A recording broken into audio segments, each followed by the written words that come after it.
1,22,00,000 ರು ವೆಚ್ಚದಲ್ಲಿ ಪುರಸಭೆ ವ್ಯಾಪ್ತಿಯ ವಿವಿಧ ವಾರ್ಡ್ಗಳ ಅಭಿವೃದ್ಧಿ ಕಾಮಗಾರಿಗೆ ಶಾಸಕ ಸಿಎನ್ ಬಾಲಕೃಷ್ಣ ಪೂಜೆ ನೆರವೇರಿಸಿದರು. ಈ ವೇಳೆ ಪುರಸಭೆಯ ಮಾಜಿ ಉಪಾಧ್ಯಕ್ಷ ಕೋಟೆ ಮೋಹನ್, ಪುರಸಭೆಯ ಮಾಜಿ ಸದಸ್ಯರಾದ ಲಕ್ಷ್ಮಮ್ಮ, ರಾಣಿ, ರವಿ, ಟಿಎಪಿಸಿಎಂಎಸ್ ಅಧ್ಯಕ್ಷ ವೆಂಕಟೇಶ್, ನಿರ್ದೇಶಕರಾದ ಅನಿಲ್, ರಮೇಶ್, ಪುರಸಭಾ ಮುಖ್ಯಾಧಿಕಾರಿ ಯತೀಶ್, ಇಂಜಿನಿಯರ್ ಬಸವರಾಜ್, ಮುಖಂಡರಾದ ರಾಜು, ಕೃಷ್ಣ, ಗುತ್ತಿಗೆದಾರರಾದ ಸಚಿನ್, ಅಜರ್ ಖಾನ್ ಮೊದಲಾದವರು ಇದೇ ವೇಳೆ ಉಪಸ್ಥಿತರಿದ್ದರು. 12ರಲ್ಲಿ ಒಂದು ರಸ್ತೆ ಮತ್ತು ಚರಂಡಿ ನಿರ್ಮಾಣದ ಕಾಮಗಾರಿಗೆ ಬುದ್ಧಿ ಪೂಜೆಯನ್ನು ನೆರವೇರಿಸಿರುವಂಥ ಈ ಸಂದರ್ಭದಲ್ಲಿ ಅವರು ಹಿಂದೆ ಪ್ರತಿನಿಧಿಸಿದಂಥ ಒಂದು ಸ್ವಲ್ಪ ಕಾಮಗಾರಿಗಳು ಸ್ವಲ್ಪ ಕುಂಠಿತವಾಗಿತ್ತು.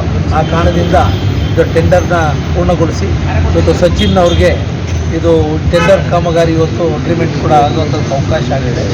ಈ ಒಂದು ವಾರ್ಡ್ಗೆ ಇವತ್ತು 32 ಲಕ್ಷ ರೂಪಾಯಿ ಒಂದು ಅನುದಾನವನ್ನು ಒದಗಿಸ್ತಕ್ಕಂಥದ್ದಕ್ಕೆ ಇವತ್ತು ಅವಕಾಶವನ್ನು ಕಲ್ಪಿಸಿದೆ. ಮೊದಲಿಂದನೂ ಕೂಡ ಇವತ್ತು ಸುಮಾರು 21 ಲಕ್ಷದ ಕಾಮಗಾರಿಗಳಿಗೆ ಗುದ್ದಿ ಪೂಜೆಯನ್ನು ನೆರವೇರಿಸ್ತಾ ಇದ್ದೇವೆ.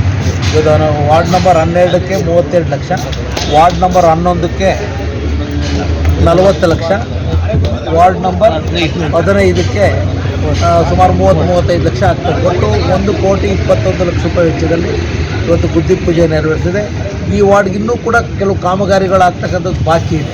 ಅದನ್ನು ಇನ್ನು 2ನೇ ಹಂತದಲ್ಲಿ ಅದನ್ನು ಕೂಡ ಮೊನ್ನೆ ಕೂಡ ತೀರ್ಮಾನ ಮಾಡಿ ನಾನು ಕೂಡ ಈಗಾಗಲೇ ACRಗೂ ಕೂಡ ಮಾತಾಡಿದ್ದೀನಿ, ಚೀಫ್ ಆಫೀಸರ್ಗೂ ಕೂಡ ಗಮನಕ್ಕೆ ತಂದಿದ್ದೀವಿ.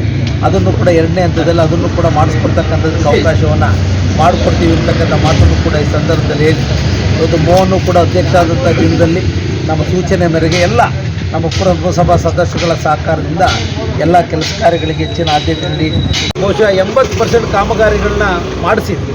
ಇನ್ನೊಂದು 20% ಬಾಕಿ ಇದೆ.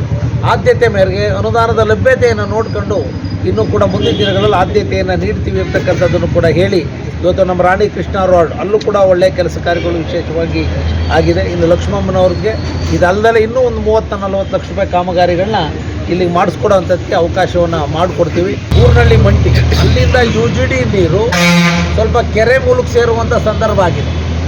ಅದಕ್ಕೆ SCP TSP ಯೋಜನೆ ಒಂದು 30 ಲಕ್ಷ ಅನುದಾನವನ್ನು ಅದಕ್ಕೆ ಬಳಕೆ ಮಾಡ್ಕೊಳ್ಳಿಕ್ಕೆ ಇವತ್ತು ಪ್ರಪೋಸಲ್ ಕೂಡ ಕೊಟ್ಟಿದೆ. ಅದನ್ನು ಕೂಡ 1 ತಿಂಗಳೊಳಗಡೆ ಟೆಂಡರ್ ಕಾಮಗಾರಿಯನ್ನು ಪ್ರಕಟಣೆ ಮಾಡಿ ಅಗ್ರಿಮೆಂಟ್ ಮಾಡಿಸಿ ಆ ಕಾಮಗಾರಿಯನ್ನು ಕೂಡ ನಿರ್ವಹಿಸ್ತಕ್ಕಂಥದ್ದಕ್ಕೆ ಕ್ರಮ ತಗೋತೀವಿ.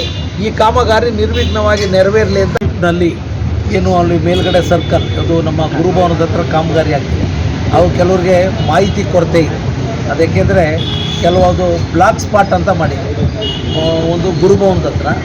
ಅದಾದ ಮೇಲೆ ಸಾವಿತ್ರಮ್ಮ ಕಲ್ಯಾಣ ಮಂಟಪದ ತುಂಬ 2 ಪೆಟ್ರೋಲ್ ಬಂಕ್ ಮಧ್ಯೆ ತುಂಬ ಅನಾಹುತಗಳಾಗ್ತದೆ. ಅಲ್ಲೊಂದು ಸರ್ಕಲ್ ಆಗ್ತದೆ. ಅದಾದಮೇಲೆ ರೈಲ್ವೆಗೆ ತಿರುಕೊಡ್ತಕ್ಕಂಥ ಕಡೆಗೆ ಒಂದು ಸರ್ಕಲ್ ಆಗ್ತದೆ. ಅಲ್ಲಿ ಅಂಗಡಿ ಮುಂಗಟ್ಟಲ್ಲಿ 1 ಮೀಟ್ರು ಜನರು ಓಡಾಡ್ತಕ್ಕಂಥದ್ದಕ್ಕೆ ಅದರ ಪಕ್ಕದಲ್ಲಿ ವಾಹನ ನಿಲ್ಲಿಸ್ತಕ್ಕಂಥದ್ದಕ್ಕೆ ಕಾಂಕ್ರೀಟ್ ರೀಕಲ್ ಆಗ್ತದೆ. ಅದಲ್ಲದೆ ಡಿಕಾಳನಹಳ್ಳಿ ವೃತ್ತದಲ್ಲೂ ಕೂಡ ಅದನ್ನು ತುಂಬ ವ್ಯವಸ್ಥಿತವಾಗಿ ವೈಜ್ಞಾನಿಕವಾಗಿ ಮಾಡ್ತಕ್ಕಂಥ ಒಂದು ಯೋಜನೆ ಸುಮಾರು 6 ಕೋಟಿ ರೂಪಾಯಿ ವೆಚ್ಚದ ಕಾಮಗಾರಿ KCIP ಯೋಜನೆ ಅಡಿನಲ್ಲಿ ಹಿಂದೆ ಪ್ರಪೋಸಲ್ ಕೊಟ್ಟಿದ್ದು. ಅವ್ರದ್ದೇ ಆದಂಥ ಟೆಕ್ನಿಕಲ್ ಆಗಿ ಒಳ್ಳೆ ರೀತಿ ಕೊಟ್ಟಿದ್ದಾರೆ. ಬಹುಶಃ 3 ಸರ್ಕಲ್ಗಳಿದ್ದಾರೆ. ಈಗ ಡಿಕಾಳನಹಳ್ಳಿ ಸರ್ಕಲಲ್ಲೂ ಕೂಡ ತುಂಬ ಅನಾಹುತಗಳಾಗ್ತಿದ್ದು. ಅದೇ ರೀತಿ ನಮ್ಮ ರೈಲ್ವೆ ಕ್ರಾಸಿಂಗ್ ತಿರುಕಳ ಕಡೆನೂ ತುಂಬ ಅನಾಹುತಗಳು ಸಾವು ಸಂಭವಿಸಿದ್ದಾವೆ. ಅದೇ ರೀತಿ ಅಲ್ಲಿ 2 ಪೆಟ್ರೋಲ್ ಬಂಕ್ಗಳ ಮಧ್ಯೆ ಸಾವಿತ್ರಮ್ಮ ಕಲ್ಯಾಣ ಮಂಟಪದ ತುಂಬ ಜನ ಸಾವಿಗೀಡಾಗಿದೆ. ಅದನ್ನು ಮನಗಂಡನೆ ಅದನ್ನು ಬ್ಲಾಕ್ ಸ್ಪಾಟ್ ಅಂತ ನಾವು ಡಿಸೈಡ್ ಮಾಡಿ ಈ ಕಾಮಗಾರಿ ಆಗ್ತಿದೆ. ಆ ಪಕ್ಕದಲ್ಲಿ ಇಂಟರ್ಲ್ಯಾಕ್ ಆಗ್ತಾಗಿದ್ದಾರೆ ಅಂತ ಕನ್ಫ್ಯೂಷನ್ ಬೇಡ. ಅದು ವ್ಯವಸ್ಥಿತವಾದಂಥ ರೀತಿಯಲ್ಲಿ ಕಾಮಗಾರಿ ಕೈಗೊಳ್ತಾ ಇದೆ ಅಂತ ಕೂಡ ನಾನು ಈ ಸಂದರ್ಭದಲ್ಲಿ ವಿಶೇಷವಾಗಿ ಹೇಳಿ